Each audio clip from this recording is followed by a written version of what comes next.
New Orleans, 1918, a city caught between the old world and the new, where the past and present collided in a dance of shadows and light. A city of shadows and secrets. Every corner, every alleyway seemed to whisper tales of mystery and intrigue. The air hung heavy with humidity and the scent of jasmine. It was a fragrance that clung to the skin, mingling with the sweat and the heat, creating an atmosphere thick with anticipation. Jazz music spilled out of every doorway, a vibrant pulse in the darkness. The rhythm of the city, a heartbeat that echoed through the night, drawing people into its intoxicating embrace. But beneath the surface, fear stirred. The faces of the people, etched with worry, told a different story. A story of unease, of a city on edge. A darkness had fallen over the city, a terror that stalked the night. Shadows moved with a life of their own, and every step taken was a step into the unknown. The French Quarter, with its wrought iron balconies and gaslit streets, whispered of a sinister history. The architecture, beautiful yet foreboding, seemed to hold secrets of its own. Voodoo and folklore intertwined with the city's European roots. The mysticism of the old world blended seamlessly with the traditions of the new, creating a tapestry of beliefs that was as complex as it was captivating.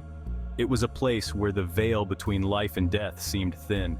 The cemeteries, with their ancient tombstones and misty graves, stood as silent sentinels to the city's haunted past, where the shadows held their breath. In the stillness of the night, one could almost hear the whispers of the departed, a reminder that in New Orleans, the past was never truly gone. May 23, 1918. The first whispers of terror began. Joseph Maggio, a grocer, lay dead in his bed. Beside him, his wife Catherine, her throat slashed. Their bedroom, a scene of unimaginable brutality. The killer had entered through a chiseled panel in the back door. The weapon, an axe, left behind in the room. It was a gruesome, intimate act of violence. The city was in shock. Who could commit such a horrific act? The police had no leads, only questions. The murders continued. Louis Bessumer and his mistress Harriet Lowe were found brutally murdered in their apartment. Again, the weapon was an axe. The back door, the point of entry. The victims, all Italian grocers. A pattern was emerging, but the motive remained a mystery. Fear gripped New Orleans. People barricaded themselves in their homes. The once vibrant streets fell silent. The police, under immense pressure, scrambled for answers. Every shadow seemed to hold a threat. The city held its breath, waiting for the next attack. Then, on March 13, 1919, a letter arrived at the New Orleans Times-Picayune. It was an ordinary day in the bustling city of New Orleans, but this letter would change everything. It was handwritten, in crude lettering, and signed, "The Axeman." The handwriting was jagged and uneven, as if penned in a fit of rage or madness. The letter's contents were chilling, a harbinger of dread. The letter sent chills down the spines of all who read it. The newsroom was abuzz with fear and curiosity. Reporters and editors gathered around, their faces pale as they read the ominous words. The Axeman claimed responsibility for the murders. He detailed his gruesome acts with a disturbing nonchalance, as if he were recounting a mundane event. The city had been gripped by fear due to a series of brutal killings, and now the killer had a voice. But he offered a twisted proposition, a macabre deal that left the city in a state of panic and disbelief. He declared that he would spare the city on one condition, a condition that seemed almost surreal in its simplicity. He would spare the city on one condition. The Axeman demanded that on the night of March 19th, every house be filled with the sound of jazz music. It was a bizarre request, one that seemed to mock the very essence of the city's culture. On the night of March 19th, he demanded that every house be filled with the sound of jazz music. The city, known for its vibrant jazz scene, was now forced to use its beloved music as a shield against terror, a night of terror and revelry. As the sun set on March 19th, the streets of New Orleans were eerily quiet. Inside, homes were alive with the sounds of jazz, a desperate attempt to ward off the looming threat. The city held its breath, families huddled together, their homes filled with the lively tunes of jazz bands, gramophones, and radios. The tension was palpable, as everyone waited to see if the Axeman would keep his word. Could they appease this monster with music? The night wore on, and the city was a cacophony of jazz. As the clock struck midnight, the fear began to subside. The Axeman's demand had been met, and for that night, New Orleans was safe. but the memory of the letter and the terror it brought would linger for years to come. Who is the Axeman? Theories swirled through the city like the humid summer air. Was the Axeman a deranged individual driven by madness?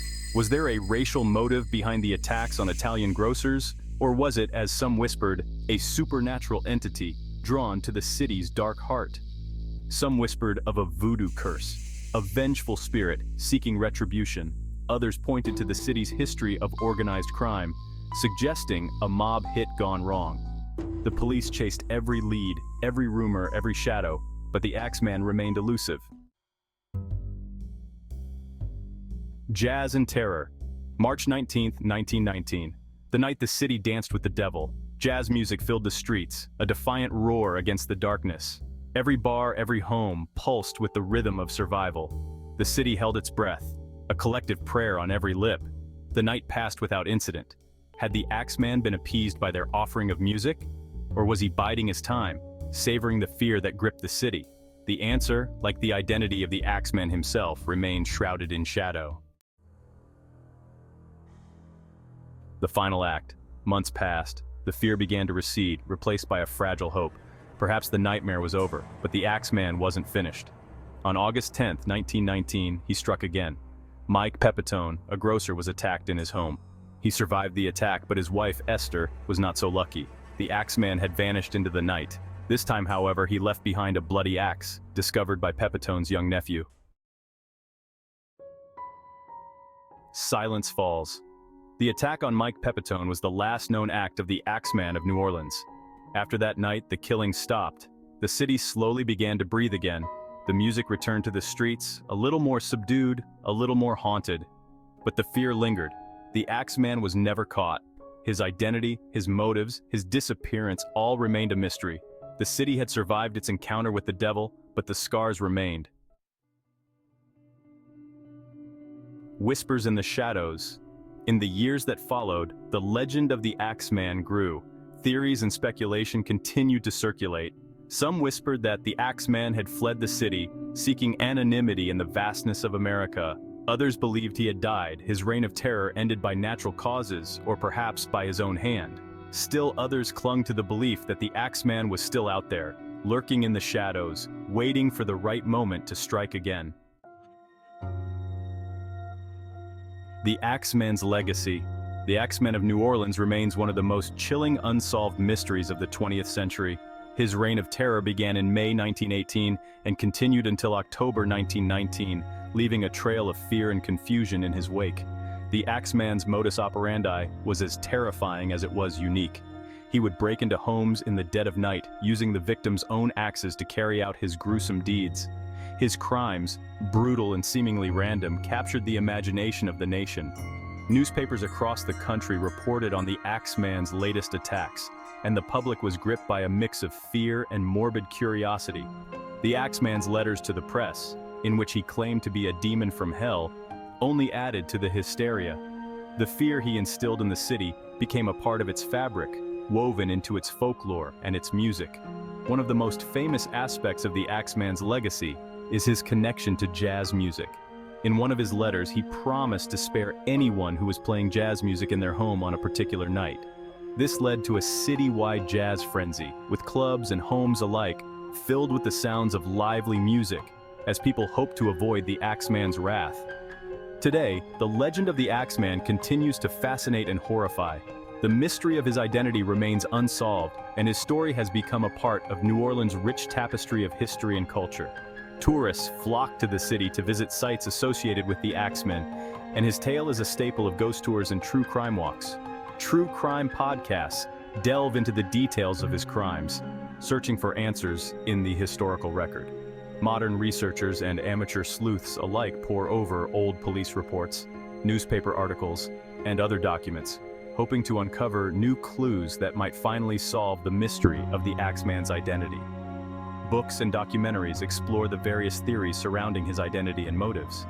Some believe he was a deranged individual acting alone, while others think he may have been part of a larger conspiracy. Despite the many theories, the true identity of the Axeman remains a mystery, ensuring that his legacy endures as one of the most intriguing and terrifying chapters in the history of American crime. An unsolved mystery.